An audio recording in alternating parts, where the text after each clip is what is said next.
What do you want to be when you grow up, Olivia? An astronaut. I want to be a fashion designer. A basketball player. I want to be an actor. A doctor. A teacher. A chef. An artist. What do you want to be when you grow up? A mermaid. Do you know what a computer programmer is? Yeah, no. No. No. I think it's something that has codes and is able to decode a mystery. I think that they... Wait, what? Computer programmer? No. Nowadays, just about everything requires some form of programming. So, what is it? Programming is basically explaining to a computer what you want it to do for you. When you're programming, you're teaching possibly the stupidest thing in the entire universe, a computer, how to do something. Programming is one of the only things in the world that you can do where you can sit down and just make something completely new from scratch, whatever you want. It's really not unlike kind of playing an instrument or something, or playing a sport. It starts out being very intimidating, but you kind of get the hang of it over time. Coding is something that can be learned, and I know it can be intimidating. A lot of things are intimidating, but what isn't? A lot of the coding that people do is actually fairly simple. It's more about the process of breaking down problems than, sort of coming up with complicated algorithms as people traditionally think about it. Well, if it's fairly simple, why aren't there more of us doing it? Over the next 10 years, there will be 1.4 million jobs in computer science, and only about 400,000 grads qualified for those jobs. That's a shortage of 1 million people. So, how do you start?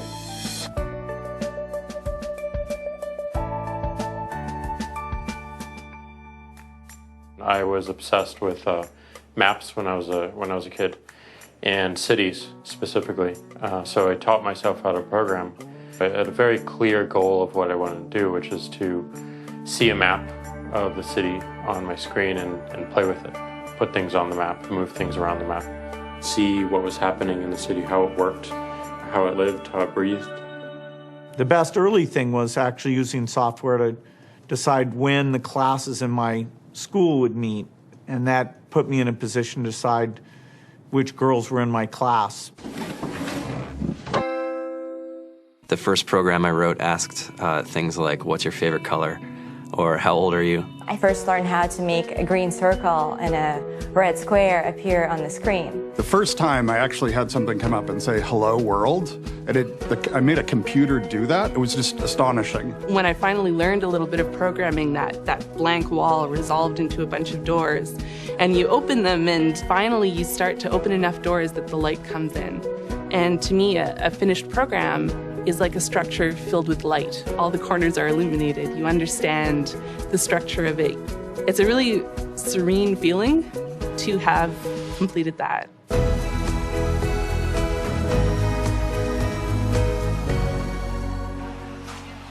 It took me some time to realize that creating things with your hands or creating code, creating programs, is just a different way to express creativity.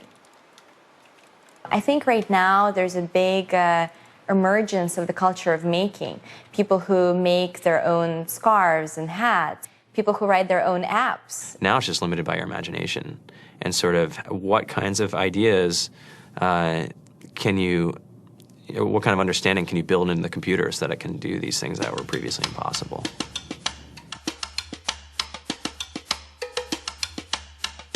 All great things are built in teams when you collaborate with other smart people. You're testing your ideas, you're stimulating each other. That's what makes us successful. It's not some flash of brilliance by somebody who then codes 24 hours a day for 3 weeks. It's what happened. The magic happens when we're all on the same page, collaborating and building something together. There's a much greater need in the world for engineers and people who can write code than there will ever be supply. And so we all live these very charmed lives. To get the very best people, we try to make the office as awesome as possible.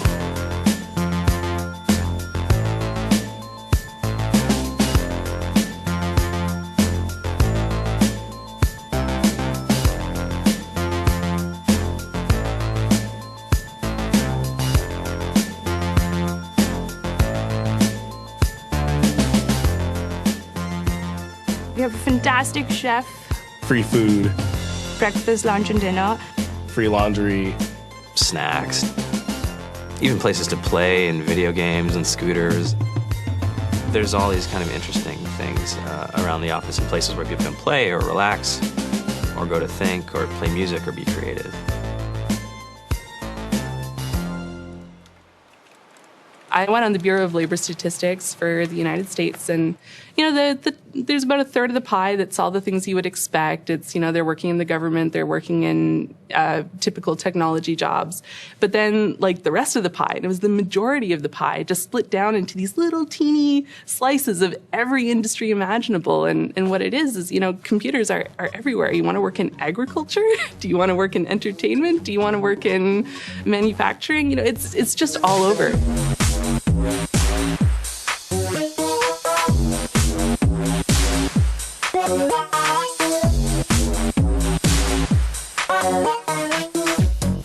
Here we are, 2013.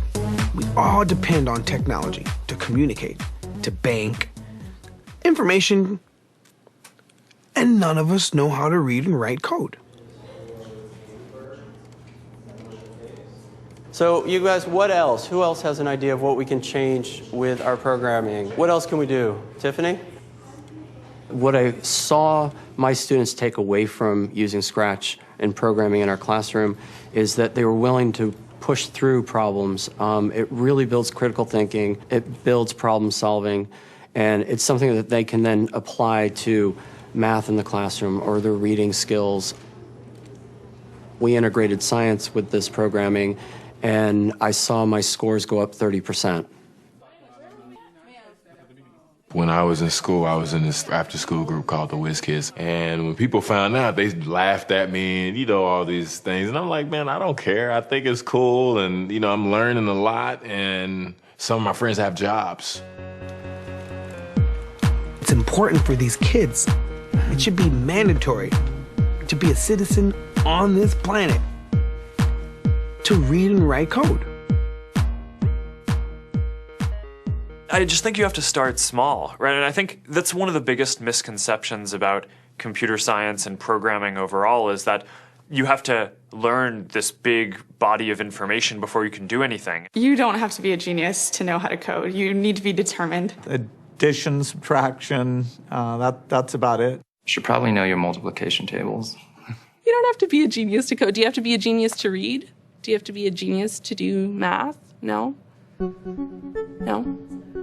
I think if someone had told me that software is really about humanity, that it's really about helping people by using computer technology, it would have changed my outlook a lot earlier. Whether you're trying to make a lot of money or whether you just want to change the world, computer programming is an incredibly empowering skill to learn. To be able to actually come up with an idea and then see it in your hands and then be able to press a button and have it be in millions of people's hands. I think we're the first generation in the world that's really ever had that kind of experience. The programmers of tomorrow are the wizards of the future. You're going to look like you have magic powers compared to everybody else. I think it's amazing. I think it's the closest thing we have to a superpower. Great coders are today's rock stars. That's it.